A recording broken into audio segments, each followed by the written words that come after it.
in this phase, when you just cross teenage and you're like from 15 to 25, if you mess up this period, the rest of your 50, 60 years of your life, you're gonna be living on someone else's tables. You're gonna be living on someone else's bill.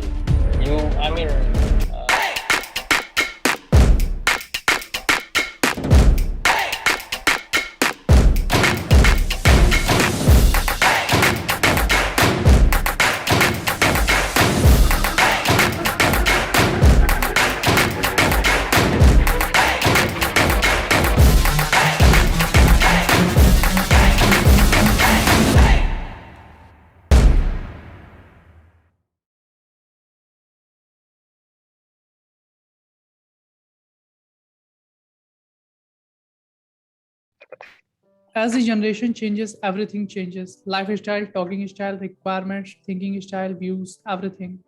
In the same way, youth of India is much more sensitive in any case. The young guns know their life goal and they can do anything to achieve it more commonly. The face of India is changing because of the young power. Look at any field, engineering, medical, defense, research.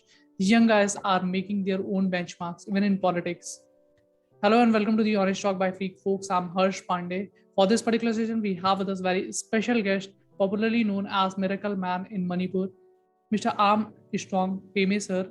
He's an Indian Administrative Service officer who hails from Tamil Long district of Manipur in India's most eminent IAS officer award 2015 awardee. After completing his bachelor's degree from St. Stephen's College, Delhi in 2005, he appeared for the Civil Services examination in 2007 and got Indian Revenue Service in Custom and Central Excise Department. After clearing the UPSC examination in 2008, he was selected for the Indian Administrative Service. He was not only acclaimed but has earned the Sabiku Miracle Man for building a 100-kilometer road famously known as the People's Road connecting Manipur to Nagaland and Assam. In August 2012, he raised rupees 40 lakhs INR for his purpose through Facebook page for his efforts in building growth with the donation and volunteer. He was invited to Facebook headquarters in California. And ladies and gentlemen, let me tell you that his profile has so many things, so many glories, which I won't be able to explain in next few minutes. But I'm pretty sure during this conversation, we are going to learn a lot from him. So first of all, sir, I welcome you to in this session. Thank you so much for joining and agreeing to share your thoughts with us. Yeah, thank you, Harsh, for inviting me. Thank you so much. It will be an honor, privilege to share what life is all about with the young folks. Thank you so much, sir. It's our pleasure too. So moving to the topic of today's session, which we have chosen is Asian youth experience and youth talent. It's always said that experience is the biggest asset one have in his her respective fields. But it is also a fact we cannot just ignore the dynamic, ready to rock attitude of youth. So what do you feel? Which one is really the one?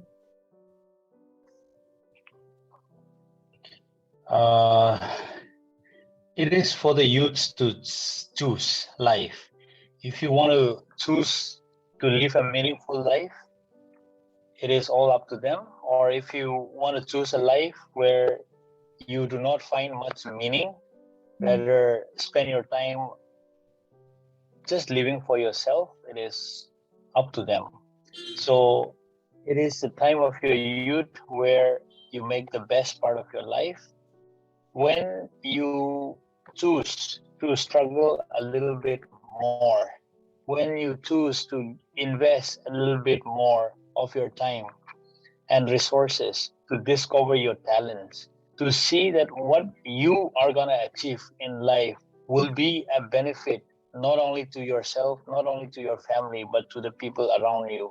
I think this simple message, once it sinks in your heart, I think lots of youths will be able to find a purpose and meaning to their life. If you do not look inside to find the meaning of what you want to do in your life, if you are still confused, if you only think that life is all about me only and I have to live only life for myself, I do not care about what's happening around me, I think very soon you'll get frustrated. So I think the youth, trying to choose between entrepreneurship and about jobs and many other things, I think they should question themselves. What if I do this? Will it impact the society? Will it impact the people around me in a positive way? So I think the youths have to be very carefully listening to their inner voice to do that. What I today see is many of the youths do not focus on this. They Mm, sometimes are limited by the people around them, by societies around them. They are made to think not beyond themselves. They're exactly. just made to think that, yeah, they're just made to think that if I have food for myself, if I have a video game to play on, a good movie to watch on, I don't care about the things that's Mm. happening around me. So I think that's the wrong thing, and youth should be exposed to more. So that's what I feel. Well, so my Yeah. next question to you is youth is a time of enormous energy, as you have already mentioned. A lot of youth are in confused state of mind. The youth of today's generation need clarity and balance. They have become the victims of social media information overload. Everywhere there is a compulsion. They are addicted to smoking, alcohol, drugs, and gruesome video materials. There has been substance abuse like never before. So, in your opinion, what are the small efforts we can practice to bring an awareness among the youth just to remind them of their enormous energies, how to balance them and lead their life well? See, the first thing, once a person is committed to do something, Mm, I remember when I was preparing for my exam UPSC, there was not even a single time where I can live out, not studying. I remember taking those newspaper or my books to the mm, toilet. Where is the time for me? You mm. know, I do not have times to hang out and parties with friends. Right. I do not I do not have time to go out and just waste my time smoking pots and cigarettes and drinks away. No. Once a person knows what exactly is he or she committed to, I think the addiction on all of these things will go down. Second thing I want to remind the youth is, see, life is all about different phase of life. You may be from a very rich family, but the riches will go away. You may be from a very extremely poor family or middle class income family. You just have to choose this. If you choose to struggle today, basically struggling is not that long. For the first 25 or 30 years of your initial life, see, till you're in India, till you are a graduate, you are dependent on your parents. Right. After you graduate, the struggling period where you have to fend for yourself is like after you graduate from 18 to say maximum 26, 27, you be on your own. You try struggling. If you are successful in this phase of life, if God bless you with to live to 80 years, 90 years, the rest of your life you're gonna live meaningfully. However, in this phase, when you just cross teenage and you're like from 15 to 25, if you messed up this period, the rest of your 50, 60 years of your life, you're gonna be living on someone else's tables. You're gonna be living on Mm, someone else's bill. I mean, it's quite funny that there are lots of people who had already crossed 30, 40 and still depending on their parents for their pocket money. They continue to live on the wealth and riches of their parents. Yes, their parents, whoever is rich, might not have any issue. But for many of the children here in India from middle class income and lower class income, I think it's not such a big example to show to the world that when you had spoiled your life for the first 7 to 10 years of your struggling period, right after you finish your 11, 12 and graduation, and then you end up spoiling the rest of the 40, 50 years that you live. You're not gonna live life in a meaningful way. People, you walk around the street, no one knows you.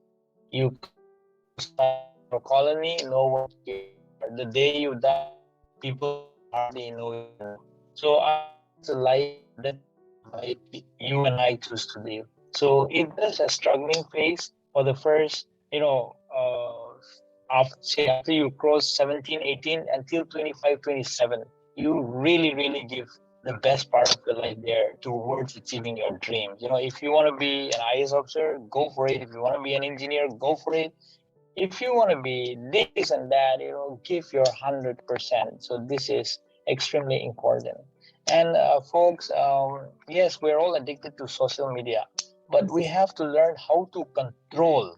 Now, we always end up going for informations which may not be useful to us, but we get addicted to it. See, I think one has to control. We have to devise various mechanisms. I remember when I first started using this WhatsApp, every now and then I would pick up my phone and notification buttons come up. Yes. So one day I was saying, how many times do I have to take up my phone just to see WhatsApp messages? Now I learned this. Okay, maybe to reduce this, I have to cut down on this social media. So I said, okay, fine.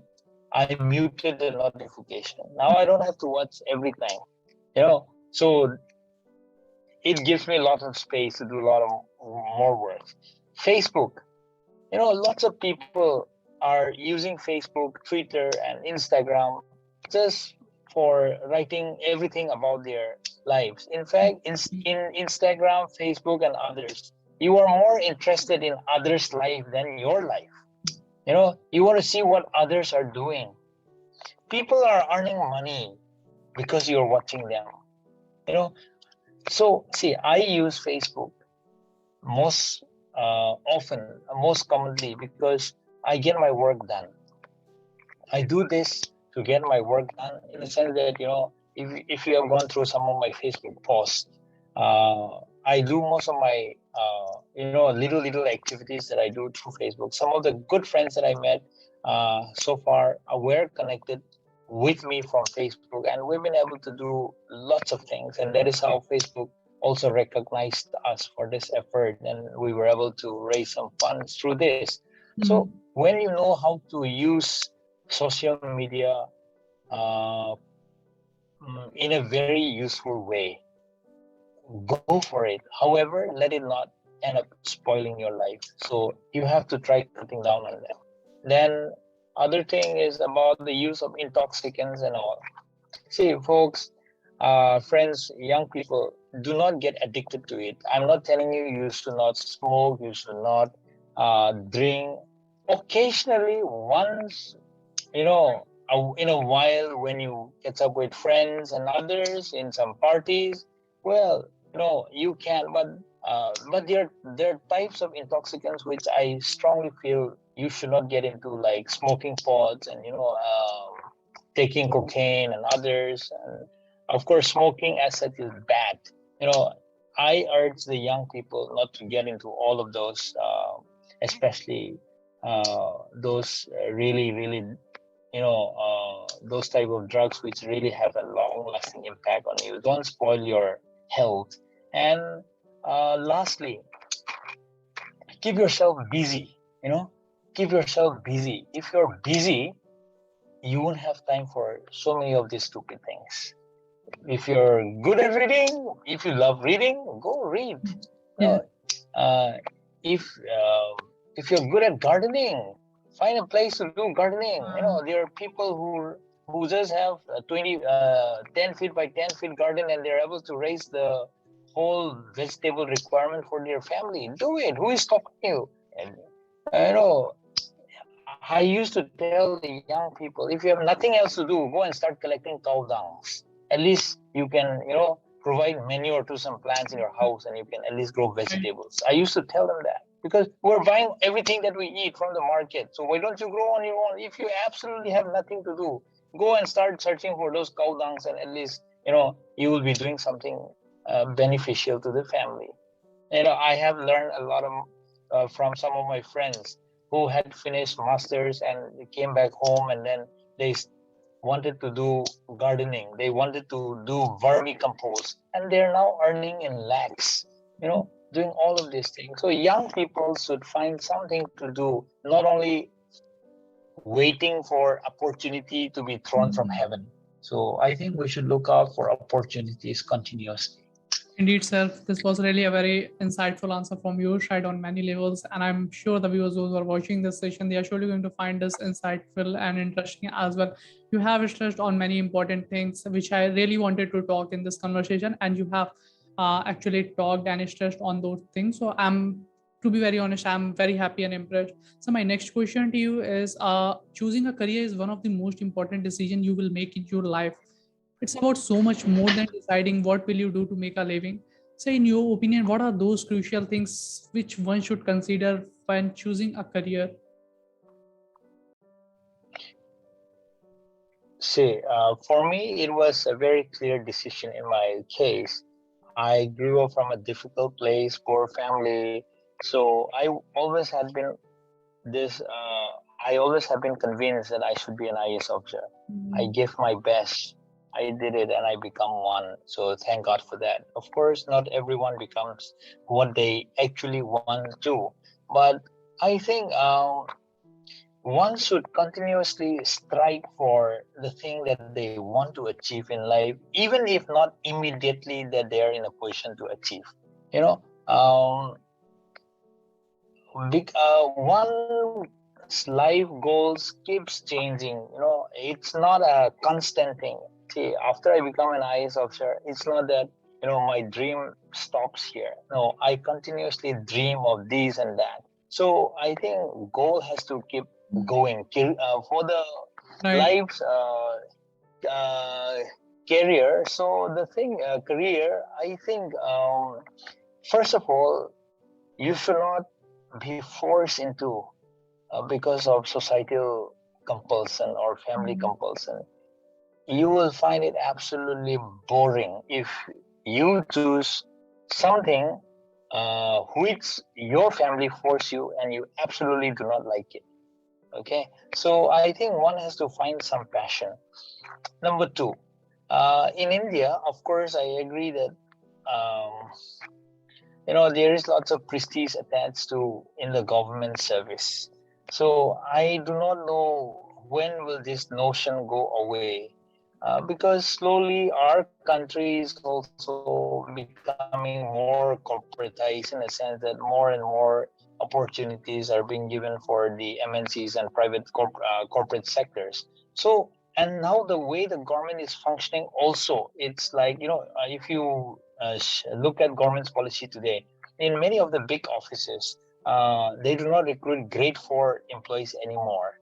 Grade 4s like sweepers and cleaners and all, they're all contracted out, given to the private sectors. Slowly, even the grade 3s, there will come a time when the government says, okay, we want the private firm to supply us this many manpower. So uh, having the comfort of getting government jobs should go away. Now the government is introducing the performance based and Right. many others. So I think one should not only look at the government job or job security per se. As long as you are able to work, I think you should not so much be worried about job security per se. So when I come back, when why I mention this is when you choose your career, when you choose what you want to be, do not only think that you should only go for job security. Do not put that as the first point. The first point you should keep in mind is, what if I do this? Will I be happy? Will I be satisfied? First of all, it is extremely important to see that you will like the job, and you should be able to find happiness in the work that you do. So that's what I wanted to tell you when you choose this career. Second thing is, see, ultimately, 90% of the people here today may not land up immediately in the job that you and I aspires. I want to be like Bill Gates. You just cannot become Bill Gates overnight. No, it's not that easy. It's difficult. Yes. So what I want to say is, you may achieve your goals in bits and pieces, but never stop dreaming. Just suppose, like, simple example, you wanted to be an IAS officer. Great. I may not be able to achieve in one exam, but don't stop trying. Give it your best. You want to be the CEO of a company. You have to start from a smaller level. Once you start there, you try working towards it. Never stop dreaming. You want to be the best photographer. Do not think that today my goal is to start working with the most beautiful actor and actress. If I do not get that, I will not work. Don't have that. Uh, you start with something small. Then you should keep dreaming. That's what I wanted to tell. Exactly.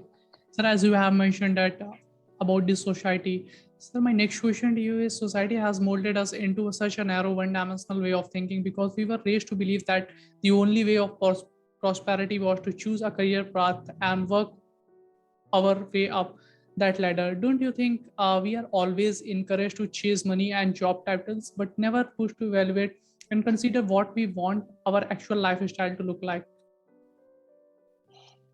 Well, I don't think that is the right thing because in the society that I live in, a farmer is even more happier than I am.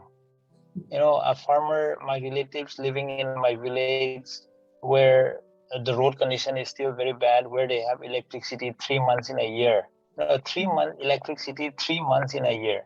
That also starting from November, December, January. The rest of the year they don't get electricity because of rain and this and that. So, but they still find so much happiness. Every Sunday they come together for church service. They find so much happiness. They have Sunday evening meal together. So much happiness. I think it depends on where you are growing up. So I will not generalize this concept of the society making our dreams narrow. No, I think one should look at finding happiness in uh, the little things that we have, but not easily be too satisfied that we stop looking at bigger picture.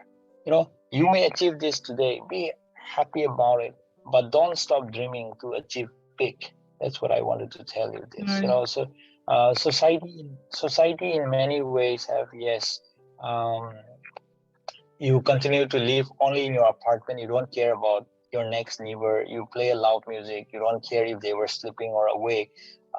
Society has made many people, yes, do selfish, especially in metropolitans and in other parts where uh, I cannot exactly name, but I would say that one should continuously strive towards achieving the thing that you have in your mind that will truly make you happy, that will uh, impact the people around you, and then learn to step out of your comfort zone.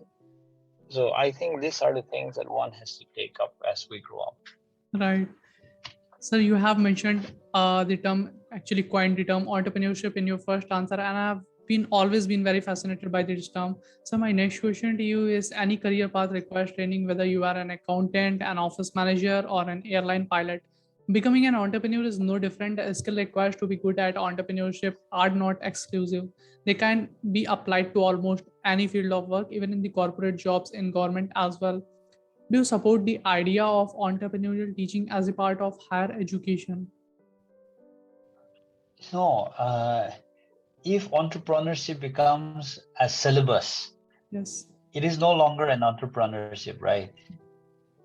Entrepreneurship is something which is different, where people has not done it and you are the first one to discover it and you developed upon it. That's why you are an entrepreneur. When you copycat from others, it's not your design, it's not your brainchild. It is no longer an entrepreneurship. See, Alibaba. Yesterday, I was just before sleeping, I came across this video I was watching. 20 years back when he started this idea of Alibaba, you know, no one, when he came for registering his company, in that company's name, they were like internet, the registration firm guy refused to, saying, how can you register a company in that name? There is no internet. I don't believe this and that. So the thing is, when you say entrepreneurship is something which no one has done, and you are the first person to do it. It cannot become a part of the syllabus. When you say, okay, you want to be taught in schools and colleges and other, great, but you can learn from people. Like say, tomorrow, if there is to be a chapter on entrepreneurship, you can take examples of successful people, Right. how people started it, what are the mindset that goes through it, what are the steps that went through it.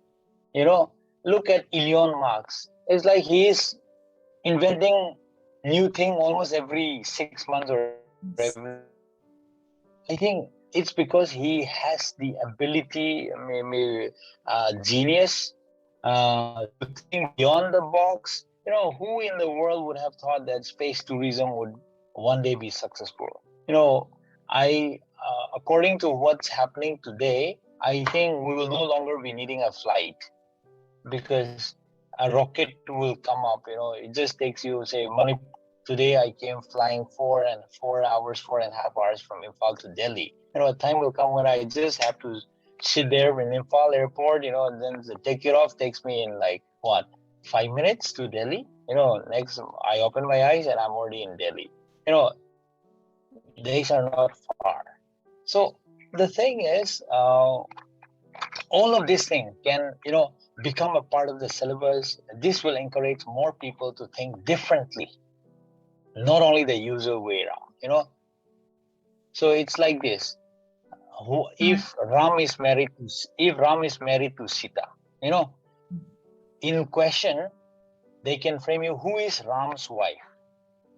Our teacher will teach us the name of Ram's wife, the name of Ram's wife is Sita.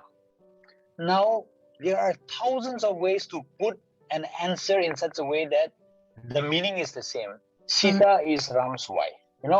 Ram's wife is Sita. You can interpret this answer in so many ways. So when you say entrepreneurship, you can learn from what happened in the past, what's happening now, what are the possibilities for the future. So it is on you to have a different idea, to have a different thought. So that's how it is. Indeed, sir. I think this was really a very meaningful answer. And you have actually presented the second aspect. What are the actual entrepreneurship? What is the exact meaning of entrepreneurship? How actually successful ventures become? And what are the kind of skills needed? And I'm definitely sure that there's a lot more to learn from you. But today, I don't want to take too much of your time. So, moving to my last question of this session, in good colleges, we have seen the culture of student organization societies, which operate similar to the corporate organizations. Student organization offers experience that cannot be had in a classroom environment and offer the opportunity to grow both personally and professionally. Student organization also gives you the opportunity to network within a specific employer markets and with other students of similar interest. So my question to you is, how do you define the importance of networking in both personal and professional life?